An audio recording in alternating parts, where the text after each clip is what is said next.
নমস্কার, welcome to Facebook blog with Swapan পূজা।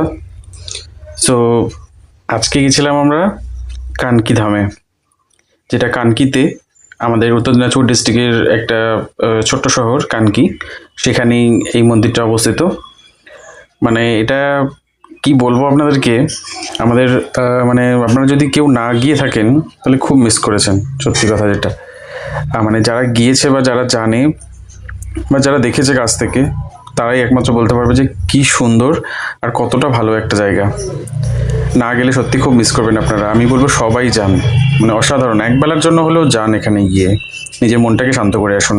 আসলে যারা প্রকৃতিকে ভালোবাসে বা যারা সৌন্দর্যকে ভালোবাসে তাদের জন্য আইডিয়াল জায়গা, মানে অসাধারণ একটা জায়গা। আর তো প্রথমে আমরা ঢুকে গেলাম এখানে। এখানে অ্যাকচুয়ালি আসার কারণটা হলো, আমরা অ্যাকচুয়ালি একটা বিয়ে বাড়িতে এসেছিলাম। তো বিয়ে বাড়িতে আসার পরে ভাবলাম যখন কাছাকাছি জায়গাটা তাহলে একটু গিয়ে ঘুরেই আসি। তো সেই পারপাসে এখানে আসা। আর আমাদের রায়গঞ্জ থেকে প্রায় 62 থেকে 63 কিলোমিটার দূরে এই মন্দিরটা। মানে অসাধারণ একটা জার্নি ছিল আমাদের। তো তাড়াতাড়ি করে বেরিয়ে পড়েছিলাম, ভাবলাম যে এখানে গিয়ে তারপর আমরা আমাদের বিয়ে বাড়ি অ্যাটেন্ড করবো। মানে আমরা একটা বিয়ে বাড়ির পারপাসে এখানে এসেছি, তো তার জন্যই ভাবলাম কাছাকাছি যখন একটু দেখেই নিই কত সুন্দর। আগে একবার এসেছিলাম, তো সেটা ছিল একটা, মানে কি বলবো আপনাদেরকে, না বলাই ভালো।